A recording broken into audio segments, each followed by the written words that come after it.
Je vous avais dit, j'ai dit d'abord, Mamadi, c'est un bandit. Il n'a aucune notion de la République.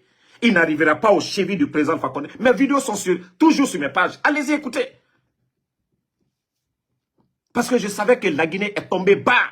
Il faut voir le niveau de la personne. Le Guinéen. Les gens sont là à caresser. On dissout le gouvernement. On est là. Et voilà, je crois qu'il nous a écoutés. Encore vous, les mêmes journalistes escrocs. Mamadi peut évaluer le diplôme de qui? Le CV de qui? Lui, son diplôme, c'est quoi? Il a quel diplôme, Mamadi?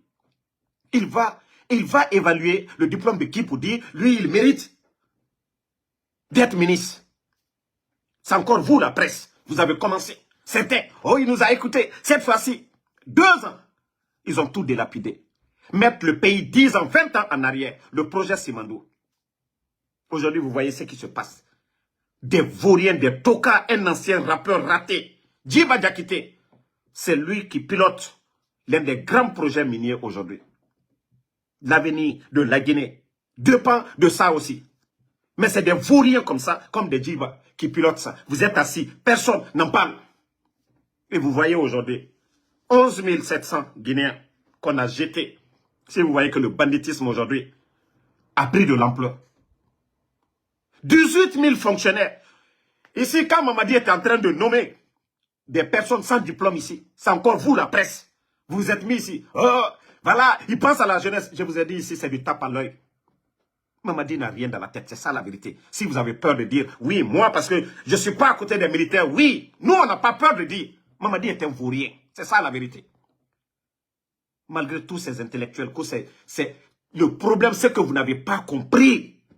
C'est des totos, des tocards qui nous dirigent. Il faut comprendre cela. Tous ceux qui parlent à vos niveaux, vous dépassez ces vauriens-là. Comment c'est des gens comme les Amara, les Bala, qui vont nous diriger? Allah, la Guinée. Quand est-ce que vous allez comprendre le problème? Quand c'est des vauriens qui sont là, ils ne réfléchissent pas. Quand est-ce que vous allez comprendre?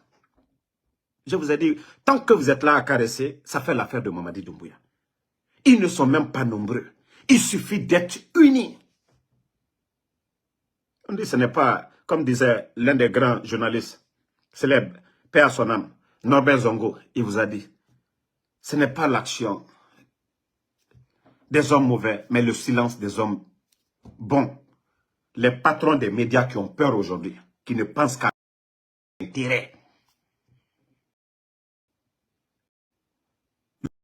La dignité, ils s'en foutent. L'argent, ils ne veulent pas souffrir. Dans la vie, souvent, il y a des épreuves, il faut traverser. Il faut accepter. Moi, Damaro, si je veux, j'ai tellement de dossiers. Wallah, je peux tellement prendre de l'argent avec certains. J'ai tellement de dossiers.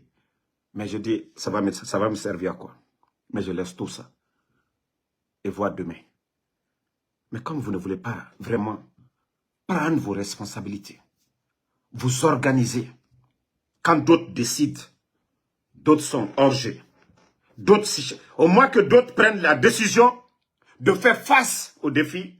Il y a d'autres pendant ce temps, la nuit pour dire, nous sommes avec vous.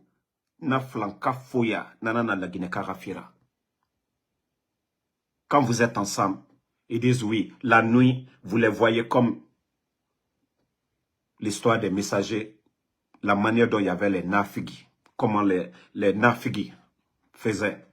Oh, c'est comme ça notre pays. Il y a trop de nafigi, il y a trop de démagogues. C'est eux qui sont venus ici, se flanquer le 5 septembre. On ne va pas répéter les erreurs du passé. Nanani, nanana. Ils se sont mis à raconter toutes ces conneries-là. Mais le résultat, ça a donné quoi? L'échec est total. Vraiment, du courage. Pendant ça, du courage. En tout cas, bravo les journalistes qui ont osé parler aujourd'hui. Restez unis, solidaires. Même à l'international, ils vont vous soutenir. Vous voyez ce qui se passe à Gaza, vous voyez les grands médias. Les honnêtes, ils les soutiennent. Et vous devez faire la même chose. Restez unis. Ce petit clan-là, eux-mêmes, ils savent que c'est fini. C'est pourquoi nous disons aux syndicalistes de vous lever. Si cette fois-ci, moi je l'ai dit, toute personne qui va prendre un chassé avec ces bandits-là, que Dieu vous humilie devant le peuple de Guinée. Allah au birim faga. Tous ceux qui vont prendre de l'argent, Nalka Warita, Ayeke Al-Sataï, envers ces gens-là. Trop, c'est trop. Assumez-vous. On a tout dit ici sur... Oui, les Guinéens souffraient. Conditions de vie. Depuis qu'ils sont arrivés, ils ont apporté quoi? Ils ont apporté quoi? On est dans ça.